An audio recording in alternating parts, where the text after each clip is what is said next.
할렐루야, 반갑습니다. 6월 12일 화요일 아침 묵상 시간입니다. 오늘 함께 읽게 되어진 통독의 범위는 예레미야 4장에서 6장까지입니다. 그 중에 우리는 5장 18절부터 31절까지의 말씀에 함께 귀를 기울였으면 좋겠습니다. 말씀을 함께 읽겠습니다. 그러나 그럴 때에도 내가 너희를 완전히 멸망시키지는 않겠다. 나 주의 말이다. 예레미야야, 그들이 무엇 때문에 우리 주 하나님께서 우리에게 이런 모든 일을 하셨는가 하고 너에게 물으면 너는 그들에게 말하여 주어라. 너희가 너희 땅에서 나를 버리고 다른 신들을 섬겼으니 이제는 너희가 남의 나라 땅에서 다른 나라 사람을 섬겨야 할 것이기 때문이다. 너는 이 말을 야곱의 자손에게 전하고 유다 백성에게 들려주어라. 이 어리석고 깨달을 줄 모르는 백성아, 눈이 있어도 볼 수 없고 귀가 있어도 들을 수 없는 백성아, 너희는 이제 내가 하는 말을 잘 들어라. 너희는 내가 두렵지도 않느냐? 나 주의 말이다. 너희는 내 앞에서 떨리지도 않느냐? 나는 모래로 바다의 경계선을 만들어 놓고 바다가 넘어설 수 없는 영원한 경계선을 그어 놓았다. 비록 바닷물이 출렁거려도 그 경계선을 없애지 못하고 아무리 큰 파도가 몰아쳐도 그 경계선을 넘어설 수가 없다. 그러나 너희는 목이 고다 고집이 세고 반역하는 백성이어서 나에게서 돌아서서 멀리 떠나고 말았다. 너희는 마음속으로라도 주 우리 하나님은 두려운 분이다. 그분은 제때에 비를 주고 이른 비와 늦은 비를 철따라 내리며 곡식을 거두는 일정한 시기를 정하여 주었다 하고 말한 적이 없다. 바로 너희의 모든 죄악이 이런 것들을 누리지 못하게 하였고 너희의 온갖 범죄가 그 좋은 것들을 가로막아 너희에게 이르지 못하게 하였다. 나의 백성 가운데는 흉악한 사람들이 있어서 마치 새 잡는 사냥꾼처럼 허리를 굽히고 숨어 엎드리고 수많은 곳에 덫을 놓아 사람을 잡는다. 조롱의 새를 가득히 잡아 넣듯이 그들은 남을 속여서 빼앗은 재물로 자기들의 집을 가득 채워 놓았다. 그렇게 해서 그들은 세도를 부리고 벼락부자가 되었다. 그들은 피둥피둥 살이 찌고 살에서 윤기가 돈다. 악한 짓은 어느 것 하나 못하는 것이 없고 자기의 입속만 채운다. 고아의 억울한 사정을 올바르게 재판하지도 않고 가난한 사람들의 권리를 지켜주는 공정한 판결도 하지 않는다. 이런 일들을 내가 벌하지 않을 수 있겠느냐? 나 주의 말이다. 이러한 백성에게 내가 보복하지 않을 수 있겠느냐? 지금 이 나라에서는 놀랍고도 끔찍스러운 일들이 일어나고 있다. 예언자들은 거짓으로 예언을 하며 제사장들은 거짓 예언자들이 시키는 대로 다스리며 나의 백성은 이것을 좋아하니 마지막 때에 너희가 어떻게 하려느냐. 아멘.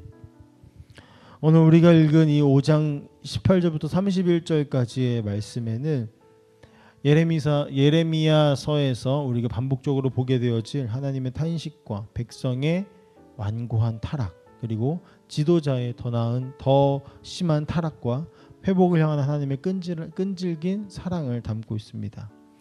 예레미야는 눈물의 선지자라는 별칭을 가지고 있죠. 하나님은 그를 통해 백성의 죄를 고발하시면서 동시에 하나님 자신의 마음도 처절하게 드러내십니다. 18절 말씀에 먼저 이렇게 나오죠. 그러나 그때에도 나 주의 말이다.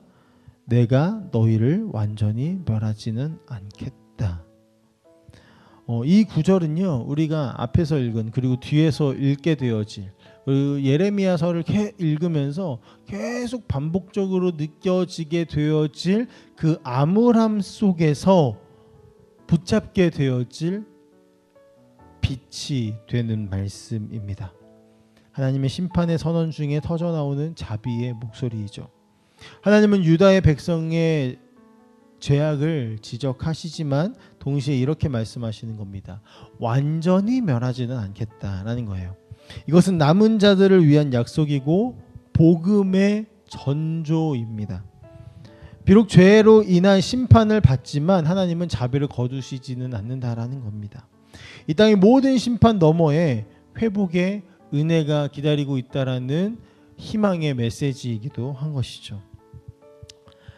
자신들이 겪고 있는 이 심판의 시기에 백성들은 이렇게 묻습니다. 왜 이런 일이 생겼습니까? 그러나 그것에 하나님은 분명하게 대답하시죠.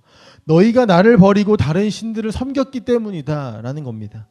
하나님은요, 단지 행동의 결과를 지적하시는 것이 아닙니다. 마음의 방향을 말씀하시는 겁니다. 죄는 단지 행위의 문제가 아닙니다. 누구를 신뢰하고 또 누구를 예배하느냐가 문제인 것입니다. 사랑하는 성도 여러분, 우리도 오늘 이 말씀 앞에서 우리가 스스로 물어봐야 할 것입니다. 나는 정말 하나님을 경외하면서 살아가고 있는가? 나는 누구를 신뢰하고 누구를 의지하여 결정하며 또 누구의 음성을 따르고 있는가라는 겁니다. 성경에는 목자와 양을 비유로 하나님과 예수 그리스도와 우리를 설명하기도 합니다.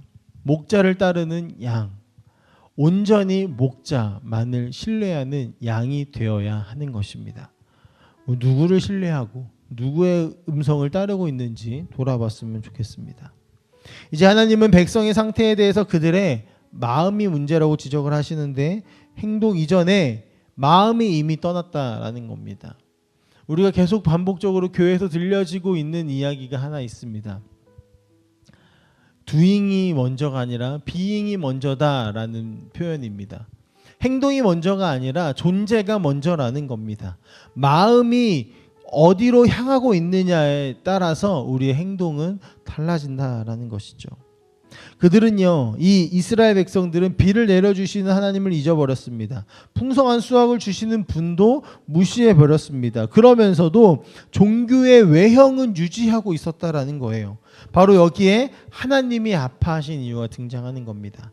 너희의 허물이 이 좋은 것들을 다 막았다라는 겁니다. 하나님은 그들에게 좋은 것을 주고자 하셨습니다. 그러나 죄는 그것을 막아버립니다.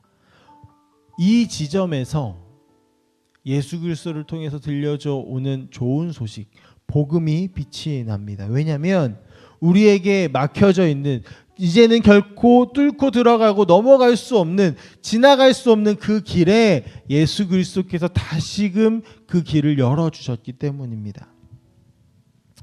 하지만 또한 하나님은 특별히 지도자들의 부패를 책망하고 계시는데요. 제사장과 선지자들이 그 거짓을 말하고 불의를 덮고 자기 이익을 챙기고 그것으로 인해서 백성들은 또한 그것을 즐긴다고 하시는 겁니다. 이런 일이 내 백성에게도 일어나면 좋겠는가 하는 하나님의 탄식이 들려지는 겁니다. 하나님을 말해야 할, 하나님에게로 그 모든 백성들을 인도해야 할 사명을 받고 소명을 받고 부르심을 받은 청지기인 그 사람들이 하나님을 잊어버린 것입니다. 그리고 백성도 그들의 말을 더 좋아하는 것이죠.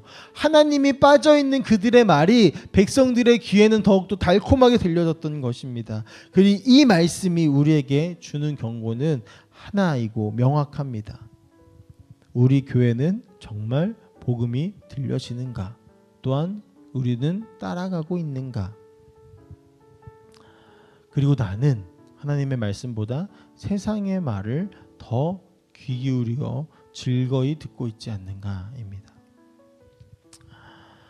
예레미야 5장 18절에서 31절의 말씀, 아니 예레미야 전체의 말씀들은 되게 무겁습니다. 어둡습니다. 하지만 그 중심에는 하나님의 마음이 담겨져 있는 것입니다. 하나님께서 계속 외치십니다. 너희는 어디를 향하고 있느냐? 너희는 왜 내가 아닌 다른 것을 섬기고 있느냐? 너희가 이 심판을 받는 이유는 너희의 행위, 아니 너희의 마음의 상태, 너희의 중심 때문이다. 너희가 나를 떠났기 때문이다 라고 말씀하시는 것에는 그것을 팩트를 체크하여 너희의 죄가 무엇 때문에 심판을 받는지를 말씀하고자 하는 것도 있겠지만 하나님의 마음은 다른 것이 아니라 이 18절 말씀에 나와 있는 것처럼 너희를 완전히 멸망시키지는 않겠다 라는 이 하나님의 마음이 담겨져 있는 겁니다.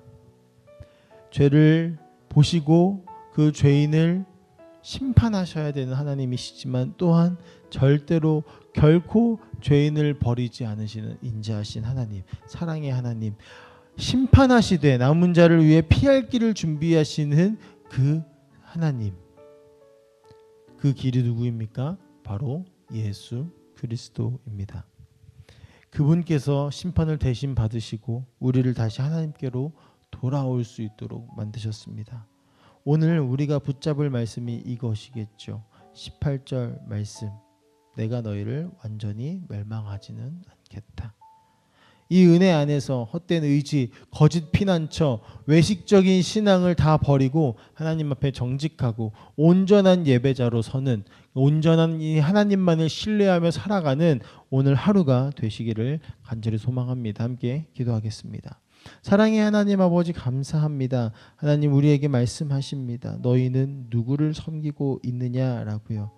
하나님, 이스라엘 백성들의 그 심판의 메시지 가운데 하나님은 그러나 또 하나 완전히 멸하진 않겠다라고 말씀하시며 그들에게 심판으로 완전히 쓸어버리는 것이 아니라 아비가 자녀를 사랑하여 책망하듯 말씀하시는 그 하나님의 음성이 우리 가운데 들려지기를 소망합니다. 그리고 우리가 어디로 향해야 하는지, 무엇을 신뢰해야 하는지를 발견하게 하여 주십시오. 또한 더 나아가 가장 중요한, 우리에게 막힌담이 있었으나 그것을 허무신 예수 그리스도의 그 십자가의 은혜를 오늘도 기억하며 온전히 주님만을 따르는 삶을 살아가게 하여 주시옵소서.